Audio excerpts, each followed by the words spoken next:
ही मुलगी 57 वर्षीय व्यक्तीच्या प्रेमात पडली आणि घडलं भयंकर. आणि या सर्व गोष्टीला कारणीभूत ही मुलगीच ठरली. नागपूरमधील या 24 वर्षीय प्रियाने प्रेम केलं ते 57 वर्षीय व्यक्तीबरोबर, परंतु याचे परिणाम मात्र भयंकर ठरले. प्रिया बागडी, वय वर्ष 24, असं या तरुण मुलीचे नाव. प्रिया ही गेल्या 6 वर्षापासून आपल्या कुटुंबापासून स्वतंत्र एकटीच राहत होती. प्रियाची आई मात्र तिला 1-2 दिवसांनी नेहमी भेटायला यायची. प्रिया ही 57 वर्ष महेश केशव वळसकर या व्यक्तीची दुधाची भुकटी तयार करण्याची कंपनी होती.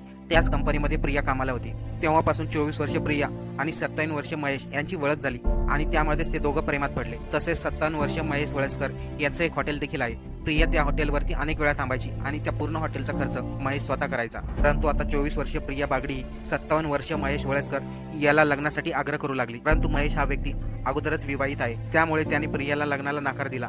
परंतु प्रिया वारंवार त्याच्या हॉटेलवरती यायची आणि तिथेच मुक्काम करायची आणि लग्न करण्यासाठी महेशच्या वारंवार पाठीमागे लागायची. या सर्व त्रासाला 57 वर्ष महेश वळसकर हा कंटाळा आणि त्यांनी 24 वर्ष प्रियाची गळा दाबून हत्या केली.